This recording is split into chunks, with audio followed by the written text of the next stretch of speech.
सभी को नमस्कार। मैं इंदिरा सैनी आज की हिंदी की कक्षा में आप सभी का स्वागत करती हूँ। आज हम स्नातक द्वितीय वर्ष के लिए रीति काव्य के अंतर्गत उद्धव शतक जो जगन्नाथ दास रत्नाकर द्वारा रचित है उसके कुछ पद पढ़ेंगे।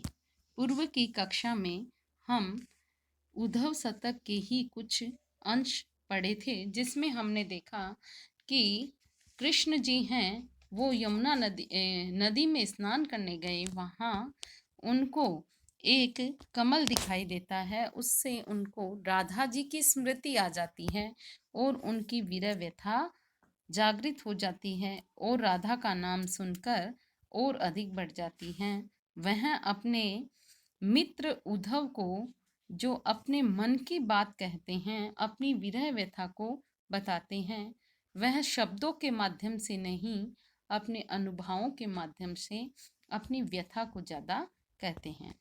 इसके आगे का अंश हम अब आज की कक्षा में पढ़ेंगे।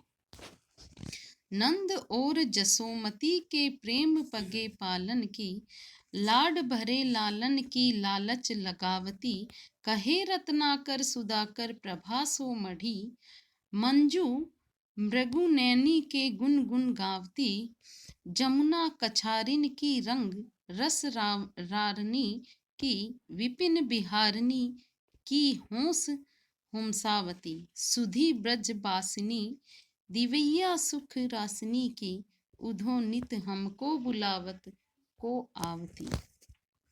यहाँ मथुरा में श्री कृष्ण को ब्रज भूमि की याद सताती रहती है, इसलिए वे उद्धव को पिछली घटनाओं और अनुभूतियों का मार्मिक वर्णन करते हुए ब्रज भूमि में पुनः जाने की इच्छा व्यक्त करते हुए कह रहे हैं कि नंद और जसोमती के प्रेम पगे पालन की, लाड भरे लालन की लालच लगावती। श्री कृष्ण उद्धव से कहते हैं कि हे उद्धव, अब भी मुझे नंद बाबा और यशोदा माता के प्यार से परिपूर्ण लालन पालन और लाड प्रेम से भरे हुए वात्सल्य भाव की स्मृति और ललचाती रहती है। कहे रत्नाकर सुधाकर प्रभासो मढ़ी, मंजू मृगु नैनी के गुण गन गावती। अब भी मुझे चंद्रमा के समान सफेद कांति वाली मढ़ी अर्थात नंद बाबा के भवन की और सुंदर मृग नैनी गोपियों की सरस स्मृति अपनी ओर आकृष्ट करती है। मैं बार बार उन्हीं का चिंतन करता रहता हूँ। जमुना कछारिन की रंग रस रारनी की, विपिन बिहारनी की होंस हुमसावती। पूर्व काल में जमुना के किनारे की वहां गोपियों के साथ की गई रास लीला एवं बाल क्रीड़ा की तथा वृंदावन में स्वेच्छा से भ्रमण करने की अभिलाषा स्मृति रूप में बार बार मेरे हृदय को उमंगित कर देती है, यानी मेरे हृदय में उमंग भर देती है।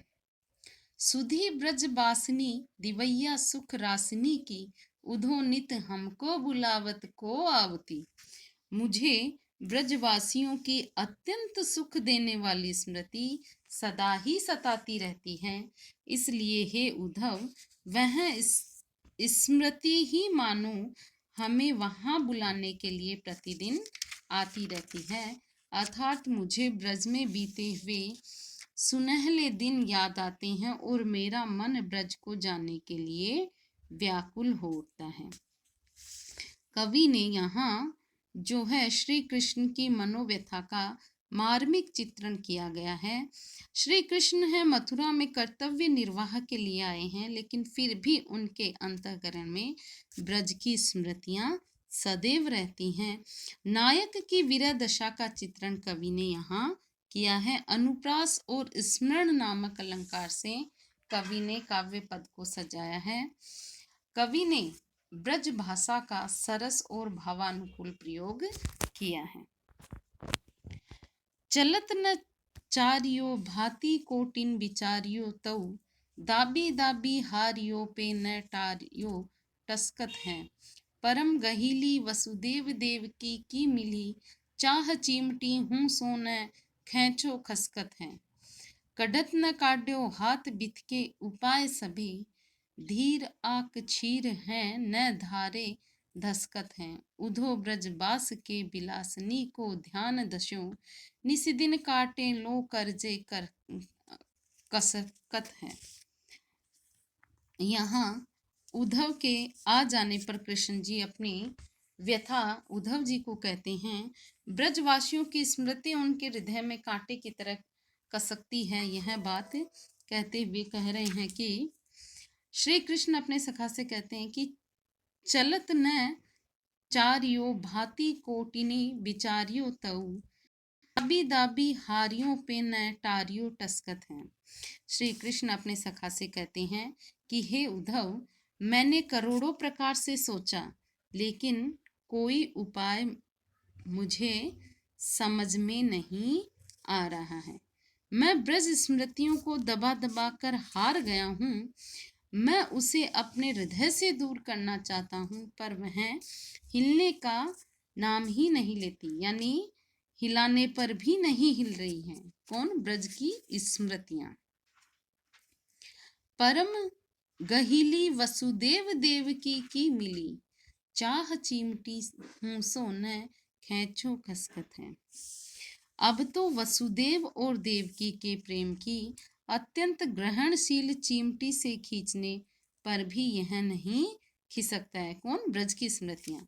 इस तरह मेरे द्वारा अनेक उपाय किए गए, परंतु ये सारे उपाय किसी भी प्रकार से सफल नहीं हो रहे हैं।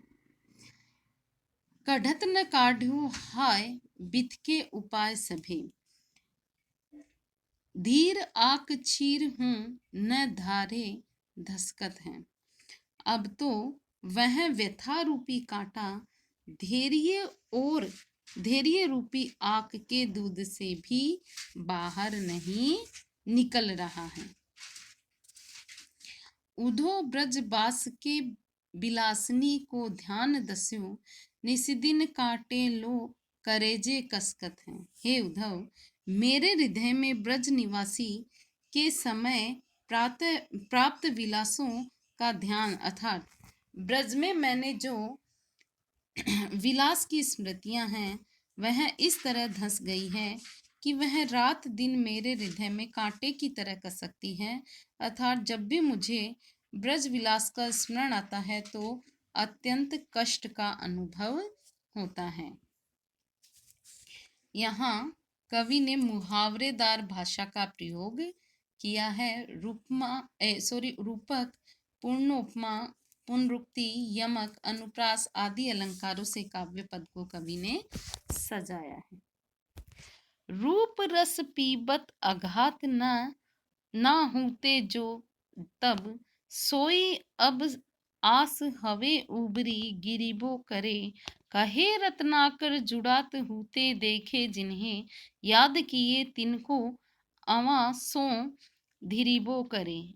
दीननी के फेर सो भयो है हेर फेर ऐसो, जाको हेरी फेरी हेरी बोई हिरिबो करे। फिरत होते हूँ जिन कुंजन में आठों जाम, नैननी में अब सोई कुंज फिरिबो करे। मथुरा में रहते हुए श्री कृष्ण बार बार ब्रज की स्मृतियों को याद कर रहे हैं। तब वे व्याकुल होकर अपने प्रिय मित्र उद्धव से कहने लगे कि हे उद्धव, रूप रस पीबत अघात ना होते जो तब, सोई अब आस हवे उबरी गिरिबुको करे।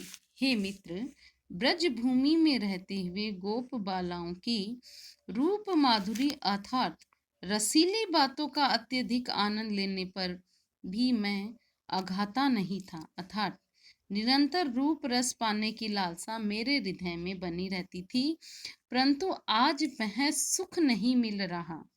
इस कारण ब्रज की स्मृतियों में व्याकुल होकर मेरी आंखों से अश्रु निकल रहे हैं। हृदय आशाओं से घिरा हुआ होने के कारण अत्यंत निराशा उत्पन्न कर रहा है। कहे रत्नाकर जुड़ात हूते देखे जिन्हें, याद किए तिनको अवासों धीरबो करें। रत्नाकर कवि कहते हैं कि पहले ब्रज में रहते हुए जिन गोपियों से प्रेम मिलाप होता था, आज उन मधुर प्रसंगों का स्मरण करते ही आंखों में आंसू भर जाते हैं। दीननी के फेर सो भयो है हेर फेर ऐसो, जा जाको हेरी फेरी हेरी बोई हिरिबो करें। श्री कृष्ण कहने लगते हैं अपने मित्र से कि यह सब दिनों का फेर है और इसी से मेरे जीवन में ऐसा हेर फेर आया है कि मुझे ब्रज से दूर होकर मथुरा में रहना पड़ रहा है। अब तो ब्रज भूमि और गोपियों का पुनः दर्शन करना कठिन हो गया है।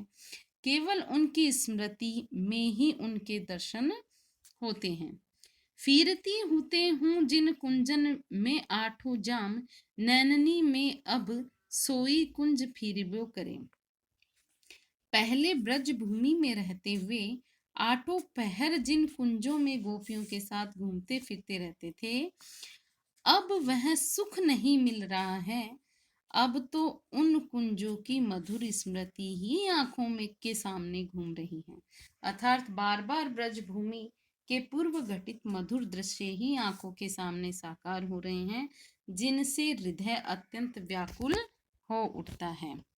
यहाँ कवि ने श्री कृष्ण की मनोव्यथा का सुंदर चित्रण किया है। उपमा और स्मरण अलंकार का कवि ने प्रयोग किया है। ब्रज भाषा का माधुर्य और कवित्व की पदमैत्री बहुत ही अच्छी है।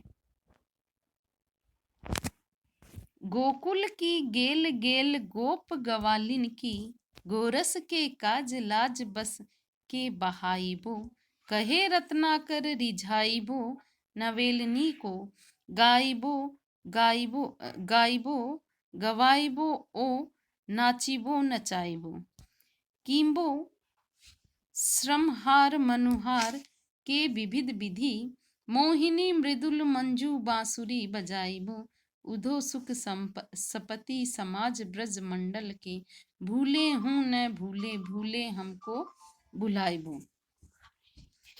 यहाँ जो है उद्धव जी ब्रज समाज का राधा और गोपियों का स्मरण आने पर कृष्ण उन्हें भुला नहीं पा रहे हैं, इसी भाव को यहाँ उद्धव के सामने व्यक्त करते हुए कह रहे हैं कि गोकुल की गेल गेल गोप गवालिन को, गोरस के काज लाज बस के बहाइबो।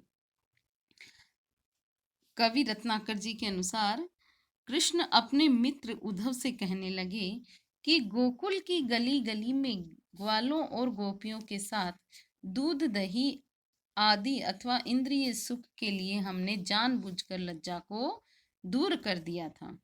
कहे रत्नाकर रिझाइबो नवेलनी को, गाइबो गवाइबो और नाचिबो नचाइबो।